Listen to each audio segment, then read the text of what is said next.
کیونکہ جنات سے بھلا کسی ڈر نہیں لگتا۔ اس کے اگلے دن کی بات ہے، ابو یوں ہی کام کروا رہے تھے تو ابو اس فیکٹری کی تیسری منزل پر تھے۔ وہاں پر جس طرح سے وہ سارا بلڈنگ مٹیریل وہ ایک سائڈ تیار ہو رہی تھی وہ بنا رہے تھے، تو اس کے نیچے مشینیں لگی ہوئی تھی جو کریشر ہوتے ہیں، جن میں وہ ساری بجری اور سیمنٹ کو مکس کرتے ہیں۔ وہاں پر وہ کھڑے ہو کر دیکھ رہے تھے تو ابو کہتے ہیں ایک دم سے مجھے ایسا لگا کہ میرے کان میں کسی کے ہنسنے کی آواز آئی ہے، کسی عورت کے ہنسنے کی آواز۔ جو میں نے پلٹ کر دیکھا تو مجھے سیڑھیوں کے درمیان میں کالے رنگ کے لباس میں ایک عورت کھڑی ہوئی نظر آئی۔ اسے میں چونک گیا، میں غور سے دیکھنے لگا تو جس سے وہ غائب ہو گئی۔ میں تھوڑا سا آگے ہو کر میں نے سیڑھیوں میں بھی جھانک کر دیکھا، کوئی نظر نہیں آیا۔ میں پھر واپس آ کر اس جگہ کو دیکھنے لگا اور وہاں سے نیچے جانے کی تیاری کرنے لگا۔ ابھی میں ادھر گرل پر ہی کھڑا تھا، وہاں سے میرے کانوں میں پھر ایک آواز آئی بھیانک رونے کی، اور باقاعدہ طور پر میرے کندھوں پر کالے رنگ کے 2 ہاتھ آئے اور مجھے کسی نے اٹھا کر تیسری منزل سے نیچے جہاں پر وہ سیمنٹ اور بجری مکس ہو رہی تھی اس کریشر مشین کے اندر پھینک دیا۔ اس کی آواز بہت اونچی ہوتی ہے، آٹومیٹک وہ مشین سے ان کے ٹائم ہوتے ہیں شاید۔ تقریباً میرے ابو 15 منٹ اس مشین میں اس ساری چیزوں کے ساتھ وہ گول گول گھومتے رہے۔ جب مشین بند ہوئی تو خونوں خون وہ بے ہوش پڑے تھے۔ سب نے سمجھا کہ شاید یہ ختم ہو گئے ہیں، یعنی ان کا جسم اب بچا بھی ہے یا نہیں، لیکن ان میں کوئی کٹر نہیں تھی، وہ صرف گھومنے والی تھی۔ باہر نکالا، فوراً سے ایمبولینس کو بلایا، ہاسپٹل لے کر گئے۔ ڈاکٹر نے معائنہ کر کے بتایا اور میرے والد صاحب کی ساری جو پسلیاں تھیں، ربس تھی، وہ ٹوٹ چکی تھی، وہ بول نہیں سکتے تھے۔ ان کی جو پیٹ کی ساری، ان کے جسم میں جتنے بھی اندرونی حصے تھے، جو آنتیں تھی ساری، وہ بھی پوری طرح سے ڈیمیج ہو گئی۔ ڈاکٹر نے کہا کہ ان کے آپریشنز ہوں گے، میجر آپریشنز ہوں گے۔ 6 ماہ میرے ابو ہاسپٹلائز رہے، 6 ماہ ہم لوگوں نے بہت اذیت کاٹی۔ پہلے تو ان کو ہوش ہی نہیں آتا تھا، جیسے ڈرپس کے ذریعے ان کو خوراک دی جا رہی تھی۔ پہلے وہ اس قابل ہوئے کہ ان کے آپریشنز ہوں، دوائیوں پر ان کو رکھا۔ ہم لوگ گھر میں بہت ڈرتے تھے، امی زیادہ تر ہاسپٹل میں ہوتی تھی، ہم بہن بھائی پیچھے گھر اکیلے ہوتے تھے۔ ہم لوگوں کو رات بھر ایک عورت کے رونے کی آوازیں آتی تھی ہمارے صحن میں۔ ہم لوگوں نے گھر میں مرغیاں اور بکریاں رکھی ہوئی تھیں۔ مرغیوں والے جو ڈربے تھے، اس ڈربے کے پاس ایک بہت بھیانک چہرے والی عورت کو بیٹھے میری بہن نے دیکھا، تو میری بہن واش روم میں جانے لگی تو باہر نکلی تو کہتی ہے سامنے ایک عورت بال کھل کر بیٹھی ہے جہاں پر مرغی ہیں۔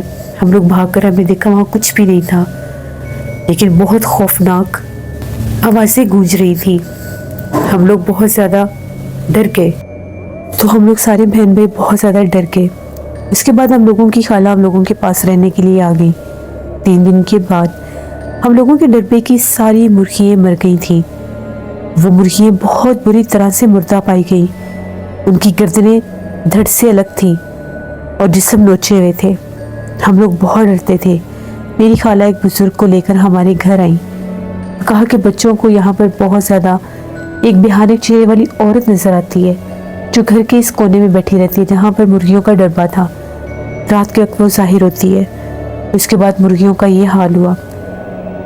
وہ جو بزرگ تھے انہوں نے جب ہمارے گھر میں آ کر دیکھا، پڑھائی کی، تو ان کا یہ کہنا تھا کہ وہ کوئی چڑیل آفت ہے اور وہ بدلہ لے رہی ہے۔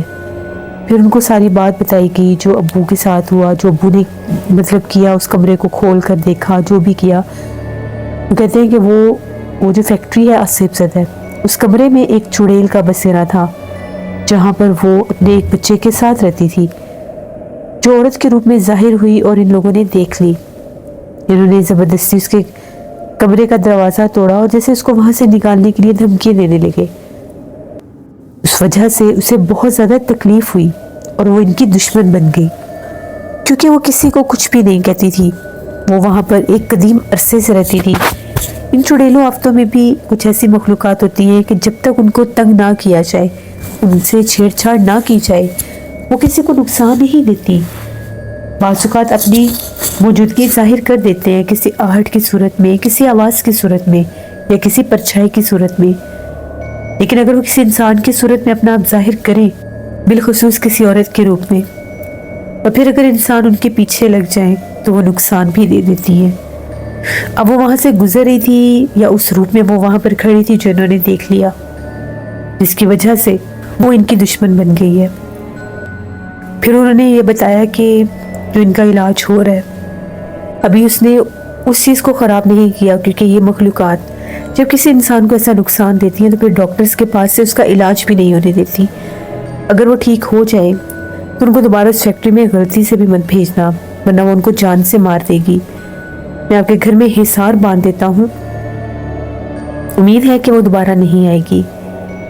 اور سب سے بڑی بات، آپ لوگوں میں سے کسی نے بھی یہاں پر حصار نہیں باندھنا، کیونکہ آپ کے پاس کوئی بھی ایسی اجازت یا عزت نہیں ہے۔ اگر آپ لوگ اپنی طرف سے حصار باندھیں گے تو وہ چیز آپ کو بہت زیادہ نقصان دے گی۔ پھر جو بزرگ تھے انہوں نے حصار باندھ دیا اور وہ چلے گئے۔ اس کے بعد ہم لوگوں کو اپنے گھر سے وہ نظر آنا تو بند ہو گئی، لیکن چھت کے اوپر سے آوازیں آتی تھی کسی کے بھاگنے کی۔ رات کے وقت بہت زیادہ آوازیں آتی تھی، سویا نہیں جاتا تھا۔ 6 ماہ کے بعد ابو بھی گھر آ گئے، ہم لوگ ہاسپٹل ملنے جاتے تھے۔ پہلے 2-3 ماہ تو وہ بول بھی نہیں سکتے تھے، پھر آہستہ آہستہ انہوں نے بولنا شروع کیا۔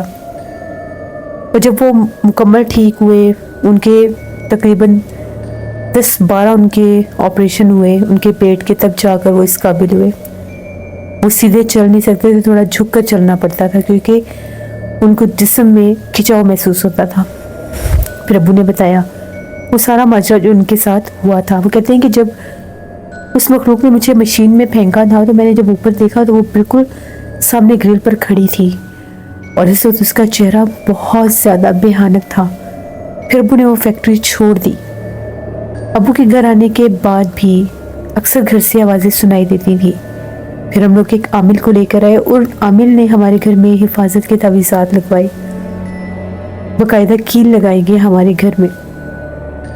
تب جا کر اس مخلوق سے ہم لوگوں کی جان چھوٹی۔ یہ میرے ابو کا ایک ایسا قصہ تھا، ایک ایسی کہانی تھی جس کا خمیازہ ہم سب نے بھگتا، اور وہ بھی بڑے بیمار رہے۔ شکر ہے ہمارے ابو بچ گئے تھے۔ یہ میری کہانی تھی۔ بہت شکریہ ارسلان آپ کا۔ جس طرح انسان کو کبھی کبھار نہیں پتہ چلتا کہ وہ جن کے پیچھے جا رہا ہے، جن کو دیکھ کر ان کو مخاطب کر رہا ہے، وہ انسان ہے بھی صحیح یا نہیں۔ اگر کوئی مخلوق آپ کی آنکھوں سے اوجھل ہو رہی ہے، تیزی سے راستہ بدلے تو اس کے پیچھے نہیں جانا چاہیے، کیونکہ پھر وہ انسان نہیں ہوتا۔ بڑھتے ایک اور خوفناک کہانی کی طرف۔ یہ خوفناک کہانی فیضان شیئر کر رہے ہیں۔ فیضان کہتے ہیں میں سرگودا کا رہنے والا ہوں اور ہم لوگ 16 بلاک رہتے ہیں۔ آج آپ کے ساتھ اپنی زندگی کی خوفناک کہانی شیئر کرنا چاہتا ہوں۔ آج سے 18 سال پرانی بات ہے۔ سردیوں کا موسم تھا اور بہت زیادہ دھند تھی اس رات، تو مجھے اپنے ایک دوست سے ملنے کے لیے جانا تھا۔ میں جیسے ہی اپنے گھر سے نکلا، مجھے مشن اسکول والی سائڈ سے ہو کر آگے پھر نہر کی طرف جانا تھا۔ اس کا گھر اس طرف تھا اور میرا اس سے ملنا بہت ضروری تھا۔ میں اپنے گھر سے تقریباً 11-11:30 بجے نکلا، کیونکہ ہمارے گھر مہمان آئے ہوئے تھے۔ میں بہت بیزی تھا۔ دوست سے پوچھا، وہ گھر ہی تھا۔ میں اپنے بائک پر تھا، میں اس کے پاس پہنچا، اس کے پاس بیٹھا، کافی دیر ہم لوگ باتیں کرتے رہے۔ ٹائم کا پتہ ہی نہیں چلا، 1:30-2 بج گئے۔ مجھے گھر سے فون آیا تو میں نے گھر واپس آنا تھا۔ اب جب میں آدھے راستے تک پہنچا تو میرے بائک کا فیول ختم ہو گیا۔ مجھے پتہ ہی نہیں چلا، کم تھا اس میں۔ اس وقت وہاں پر نہ کوئی پیٹرول پمپ تھا اور نہ ہی میں پمپ تک جا سکتا تھا۔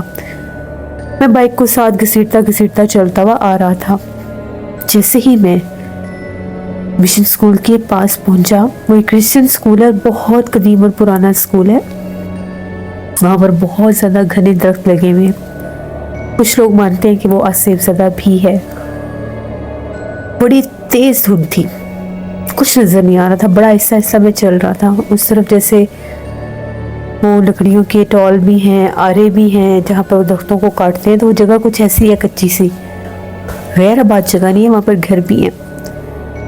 مشن اسکول کے پاس جب میں پہنچا تو ایک دم سے مجھے ایسا لگا کہ میرے جیسے بالکل ساتھ کوئی چل رہا ہے اور اس نے میرے کندھے پر ہاتھ رکھا ہے، جیسے آپ کے ساتھ کوئی چل رہا ہوتا ہے، کوئی دوست۔ جب میرے کندھے پر ہاتھ آیا، میری تو جان ہی نکل گئی۔ میں نے فوراً سائڈ پر دیکھا، کوئی بھی نہیں تھا، جبکہ باقاعدہ مجھے کندھے کے اوپر ہاتھ رکھ کے کسی نے چھوا تھا۔ میں تھوڑا ڈر گیا اور میں کھڑا ہو کر چاروں طرف دیکھنے لگا۔ تبھی جو مشن اسکول والی سائڈ ہے، مجھے ایسا لگا کہ جس طرح سے اس کے گیٹ کے پاس کوئی بیٹھا ہوا ہے زمین پہ، اتنی شدید ٹھنڈ میں اور دھند میں۔ میں نے جب غور کر کے دیکھا تو ایسا لگا کہ وہ چادر لپیٹ کر بیٹھا ہے۔ میں پاس سے گزر گیا، میں نے غور نہیں کیا، مجھے لگا شاید کوئی چوکیدار ہوگا۔ اتنے میں جو کوئی بھی تھا جیسے میرے ساتھ ساتھ میرے پیچھے پیچھے چلنے لگا۔ میں نے ایک دفعہ دیکھا، دو دفعہ دیکھا، اس نے پورا چہرہ ڈھکا ہوا تھا، میرے پیچھے پیچھے پیچھے پیچھے چل رہا تھا۔ میں رکتا تھا، وہ بھی رک جاتا تھا، لیکن وہ تھا میرے سے فاصلے پر۔ ابھی وہ سڑک ختم نہیں ہوئی تھی تو میں نے کھڑی ہو کر پلٹ کر کہا کہ کون ہو تم، میرے پیچھے کیوں آ رہے ہو؟ بس یہ کہنے کی دیر تھی، وہ تو جیسے پلک چھپکتے میرے چہرے کے پاس آ گیا۔ کافی قدموں کا فاصلہ تھا۔ میرے چہرے کے پاس آ کر جیسے اس نے اپنے چہرے سے کپڑا ہٹایا، وہ اتنا بھیانک چہرہ تھا، کوئی عورت تھی، بہت خوفناک عورت تھی۔ چادر میں اس نے اپنا چہرہ لپیٹا ہوا تھا۔ میری ایک دم سے چیخ نکلی اور بائک میرے ہاتھ سے گر گیا اور میں پیچھے جا کر گرا تو وہ بڑی تیزی سے وہ چیز بھاگتی ہوئی مشن اسکول کی طرف چلی گئی۔ وہ وقت میرے لیے ایسا تھا کہ جس طرح سے ابھی مجھے کچھ ہو جائے گا، مجھے سمجھ میں نہیں آ رہا تھا۔ میرے ساتھ ہوا کہ میرا سر گھوم گیا، پورا منظر ہی بدل گیا، جیسے میری آنکھوں کے آگے اندھیرا ہو گیا۔ 5 منٹ تو میں زمین سے اٹھ ہی نہیں سکا۔ بڑی میں نے ہمت کی، میں اٹھا، میں نے اپنا بائک اٹھایا، میں بڑی مشکل سے اپنے گھر پہنچا۔ گھر پہنچ کر میں ابھی دروازے پر ہی پہنچا تھا، ابو نے دروازہ کھولا، بیل بجائی، میں وہیں گرا اور بے ہوش۔ اگلے دن مجھے دوپہر کے ٹائم ہوش آیا۔ گھر والے بہت پریشان تھے، ڈر گئے تھے۔ ڈاکٹرز بلائے، مولوی بلائے تو انہوں نے یہ کہا کہ کسی گہری چیز کے صدمے میں اس کے اوپر کوئی چیز آئی ہے۔ مولوی صاحب نے بتایا، انہوں نے پانی دم کر کے دیا کہ چھینٹے مارتے رہے، اللہ کے حکم سے انشاءاللہ ہوش آ جائے گا۔ دوپہر کو جب ہوش آیا تو میں چیخیں مارنے لگ گیا، میں اتنا ڈر گیا۔ میں نے سب کو بات بتائی کہ یہ میرے ساتھ ہوا۔ وہ مولوی صاحب بھی وہیں پر تھے، انہوں نے کہا کہ میں نے پہلے ان کو بتایا تھا کہ اس کے اوپر کسی چیز کا اثر ہوا ہے۔ انہوں نے بتایا کہ وہ بہت قدیم اور پرانا اسکول ہے اور وہاں پر بہت زیادہ گھنے اور پرانے قدیم درخت ہیں، ان درختوں کے اوپر بہت سایہ اور جنات ہیں۔ رات کے وقت جب کوئی سنسان سڑک سے گزرتا ہے تو اکثر ان کے ساتھ ایسے واقعات ہو جاتے ہیں، کبھی ایک عورت اور کبھی ایک پرسرار سا مرد بھی دکھائی دیتا ہے۔ بہت سے لوگ تو یہ بھی کہتے ہیں کہ وہاں پر گدھے کے روپ میں بھی مخلوقات نظر آتی ہیں، کالے رنگ کا گدھا اکثر گیٹ کے آگے رات کو بیٹھا ہوا ہوتا ہے۔ پھر میں تو کبھی اس طرف رات کے وقت نہیں گیا۔ اس کے بعد کچھ عرصہ میں بیمار رہا، ڈرتا رہا، لیکن آہستہ آہستہ میں ریکور کر گیا۔ تو یہ میری ایک کہانی تھی۔ بہت شکریہ فیضان آپ کا۔ جیسے یہ تھی آج کی خوفناک کہانی ہے۔ اپنا فیڈ بیک مجھے ضرور دیں، آپ لوگوں کو کیسی لگی۔ آپ لوگ بھی اپنی خوفناک کہانی شیئر کر سکتے ہیں ڈسکرپشن باکس میں دیے گئے ای میل آئی ڈی nusheen57@gmail.com پر۔ اس کے علاوہ آپ لوگ مجھے کمنٹ باکس میں بھی سٹوری شیئر کر سکتے ہیں۔ نانا جی کی کہانیوں میں آج بہت خوفناک کہانی آئے گی، اس کو ضرور وزٹ کریے گا، آپ لوگوں کو بہت پسند آئے گی۔